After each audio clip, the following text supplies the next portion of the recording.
Gurubhyo Namaha. Extremely happy to be in touch with you all. Hope you are also enjoying life and the sessions on benefit of mantra chanting.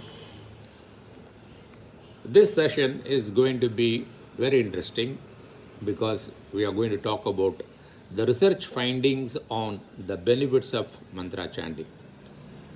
I am just going to be, mentioning or quoting the research findings verbatim as they were given, word by word. Okay, let us start. Group Yama. A single word has a power to influence the expression of genes that regulate physical and emotional stress.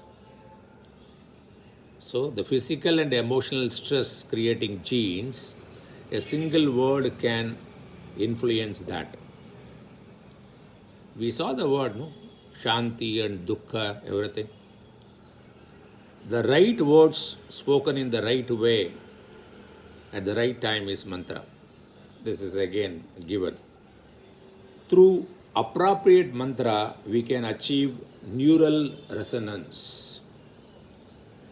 Neural resonance is very important for a peaceful, successful living. That is possible with appropriate mantra. Verbatim I am quoting. Once a behavior is learned, it slips into subconscious long-term memory where it can be brought into action with hardly any conscious effort. Even we have learned a new behavior that is more effective, the earlier memory and behavior are triggered first.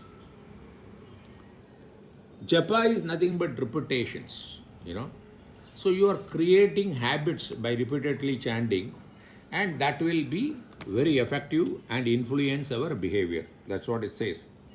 I don't know why I'm paraphrasing. Subliminal words in the field that are created by repeated chanting of mantras will create positive energy.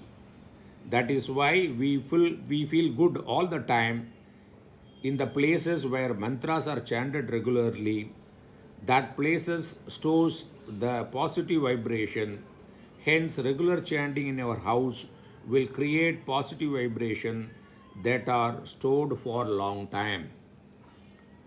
The beauty of mantra chanting is the vibrations which it creates can be stored for future use. It's like a bank. When we deposit money during rainy days, we can always go and withdraw money. Similarly, the vibration you can store.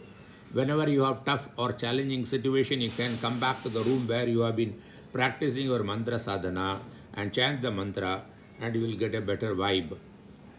Structure of our thalamus. Thalamus is a part of the brain which plays key role in sleep, wakefulness, learning and memory. The structure of our thalamus will also change in response to chanting. It's all research report, okay? This will affect the way in which we perceive things. So we will start seeing things as they are. That means what? We will have smooth life. If we are not able to think as they are, then we misunderstand and we misbehave or we don't behave properly, but that can be corrected by mantra chanting. Recent studies show that regular chanting will increase the thickness of your neocortex and shrink the size of your amygdala, the fight or flight mechanism in our being. Even the structure of the brain can be changed. What else you want? My dear friends, start chanting. Start chanting right now. The neocortex sizes increases and the amygdala sizes. The amygdala is known for the fight or flight responses, very emotional way of living, very stressful way of living, that reduces. Chanting form strong neural pathways. So the connection between neurons become very strong, meaning we can perceive things as they are and give a appropriate motor response. Even the lowly bacterium responds to vibrations chanting by specific forms of chemical communication. Even the bacteria communicates, it responds to the chanting of mantras because of the vibration by secreting appropriate chemicals. Bacteria. Then why not human being?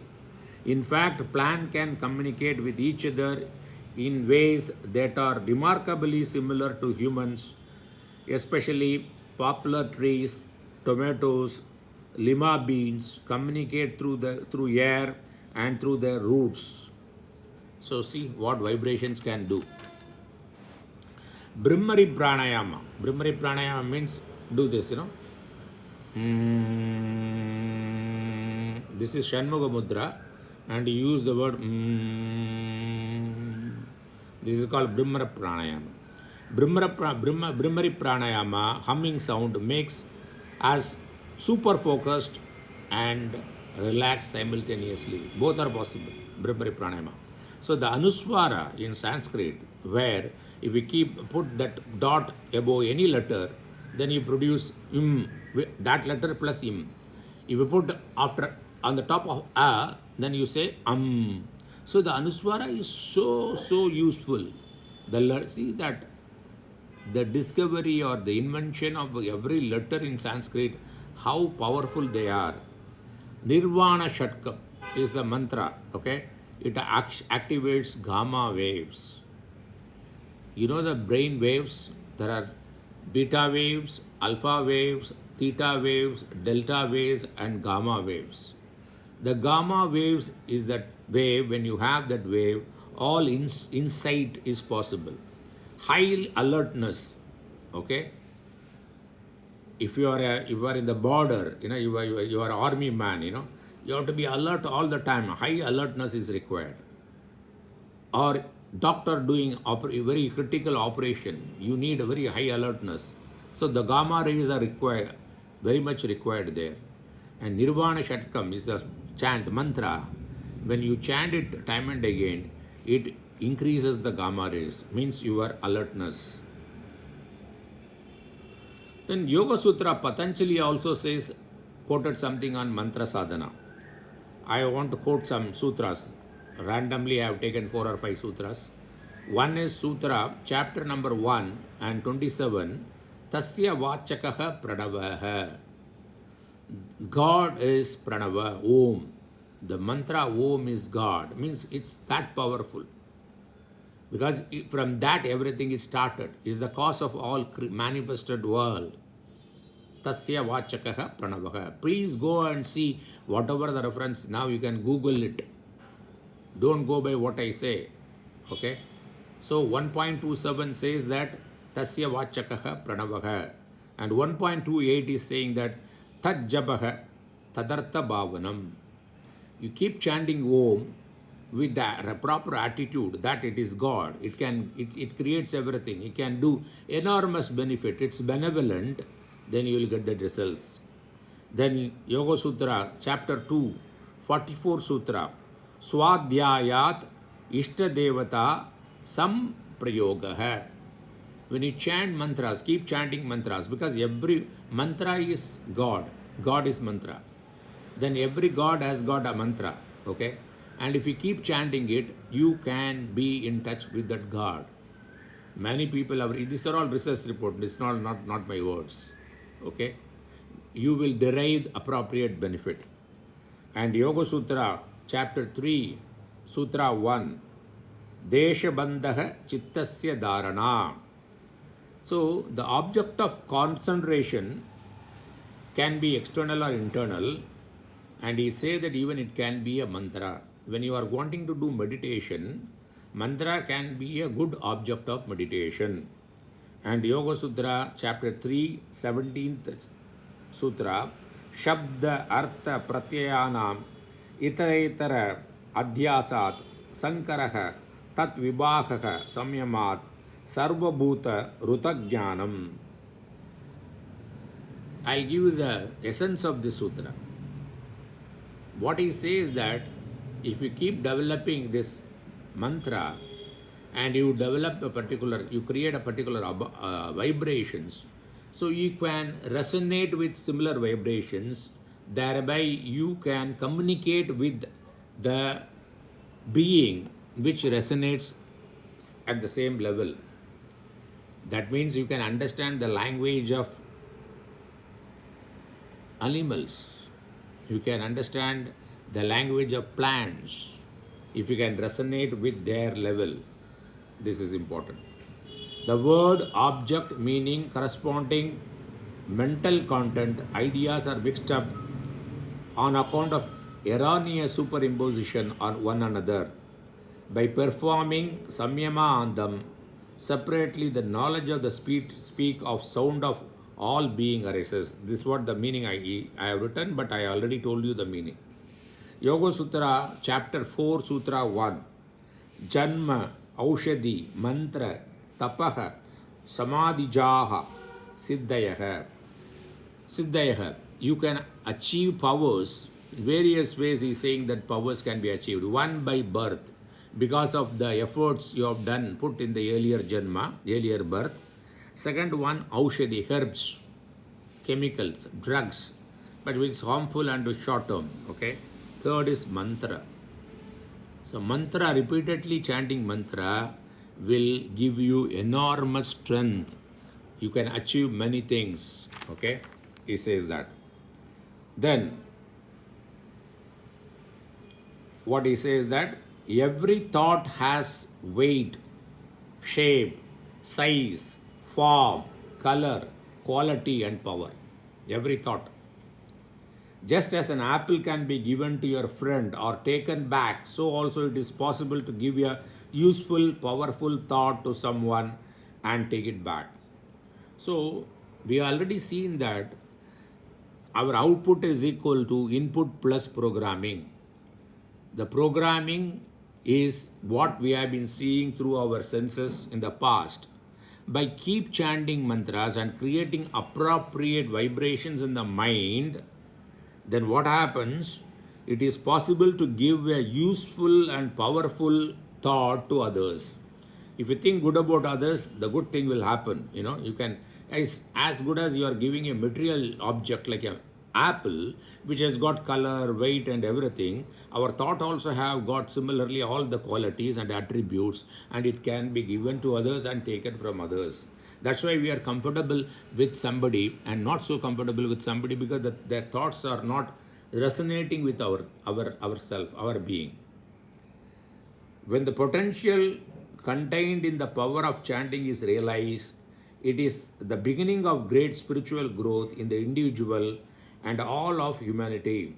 This is the power and energy into which each person can tap if he only knows it is available to him. We have seen that the main objective of this mantra sadhana is to get permanent peace of mind or freedom. Though the other objectives like doing a meritorious actions, accumulation of wealth, okay, and a pleasure, enjoying the objects, it's all okay, but they are all only ways and means to achieve the permanent peace of mind. As chanting is repeated, the powerful vibration set up by it will be lodged in that place, okay, and purify the place and will be felt, and chanting place will have a magnetic aura. That's why we feel good in religious places, be it temple or other places. Okay. Then what he says that when you are chanting, it's suggested that you sit in a cross-legged position and create a triangle so that the vibration created while you are chanting is contained within the triangle and it doesn't dissipate, so that it can be used. It will do good for you. Okay. The world exists as vibration, just as there are waves of heat, light, electricity and energy. There are also thought waves. Thought has tremendous power Everybody experiences it to some degree. It could be used as 1,000 times more effectively if one had comprehensive understanding of the working of thought vibration, the techniques for controlling the thought vibration, and the method of transmitting them to others at a distance. So we have already seen that input plus program is equal to output, and how to change the program and how to regulate the input and create appropriate response. So we will do a good lot of good to the people around. Everybody possesses the ability to concentrate to some degree, okay, and this concentration can be developed. Conscious practice of this innate ability, that is regular chanting, strengthens the thought currents, clarifies ideas, and utilizes some of the immense latent power of the mind. By continuously chanting and concentrated on, you do the do concentration on the chanting, the innate ability of the mind can be realized, which will happen to you if you keep chanting over a period of time. What has been once cloudy and hazy becomes clear and definite. What has been difficult and complex and confusing becomes easy. One is able to work with greater efficiency and to increase one's earning capacity. If your mind is steady, if you are able to concentrate for a long time, and if you are keeping your mind peaceful, pure, then whatever the job you are doing, you will be more efficient and effective, and your earning capacity also will increase. Of all the various methods employed to curtail the innate oscillatory tendency of the mind, those using sight and sound are the most effective. These two senses are strongest. They are able to capture the attention and still the thought waves. Of all the various senses, five senses, the sight and sound, they are very strongest, and they can be used to regulate the mind. Okay, so that's why in Yoga Sutra, second sutra, he says, Patanjali says, Yoga Chitta Vritti Nirodha. That is, regulation of the thought is called yoga. Then there are vast resources lying untapped. 90% of our brain power is not tapped. We are only using 10%. Okay. Below the surface of man's conscious mind, the practice of concentration on chanting opens the gates of these latent resources and releases them for man's use. We know that what Adi Shankara and Vivekananda could do in their young age. Adi Shankara, before 32 years old, he could study all the Shastras and he could write commentaries on Bhagavad Gita and all Upanishad and Brahma Sutra, everything he could achieve. Vivekananda, before the age of 39, he could achieve everything because of this ability to concentrate and creating the positive vibration. When Vivekananda was going abroad once, he saw somebody shooting some target. He never had the experience of shooting before. He took the gun and immediately the first instant itself he could hit the target because of concentration. Okay. Then on the purely physical level, chanting meditation helps to prolong the body's anabolic process of growth and repair and reduce the catabolic decaying process. Ordinarily, the anabolic process predominates until the age of 18. Between 18 and 35, the catabolic process sets in. Chanting meditation significantly reduces the decline because of the innate repetitive receptivity of body cells to its benign vibrations.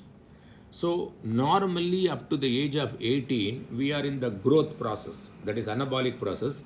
From 19 to 35, the catabolic process starts in, but chanting meditation, the research says that you can delay the decaying, okay, and because of the vibrations created. Modern research substantiates the fact that the mind can control the activity of a single cell as well as group of cells. Chanting meditation is powerful tonic. During chanting meditation, there is generally a tremendous acceleration of energy in the individual cells. Penetrating all of the cells, the vibration can prevent and cure diseases. Even for curing diseases, it is useful. One can one who chants regularly develops a magnetic and dynamic personality. Those who come into contact with him or her are influenced by his or her cheerfulness, powerful speech, lustrous eyes, inexhaustible energy. People draw joy, peace, and strength from him. All of us can become that by regularly chanting. Even as solid vibrations travel in space, so the indestructible spiritual vibration of chanting meditator travel an infinite distance, bringing peace, strength to thousands over and above near and ones. Over and above the near and ones, the people staying around the chanting will help. So you are not helping yourself and the society itself. Each mantra is constructed from a combination of sounds which we saw, derived from 50 letters of the Sanskrit alphabet. The ancient sages were well aware of the inherent power contained in sound, and they utilized a combination of sound to set up specific vibrations. These vibrations, applied systematically, could literally move mountains. In fact, one theory on the building of the pyramid suggests that it was the highly developed science of manipulating sound vibrations that enabled the early Egyptians to sculpt and move stones of such enormous proportions. The pyramids created, the structure, and they kept on chanting inside, and the vibrations were manipulated, and that gave enormous power to them. The efficiency of japa is accentuated according to the degree of concentration. When you do it, do it as a meditation, its power is more. A mantra is mass of tejas or radiant energy.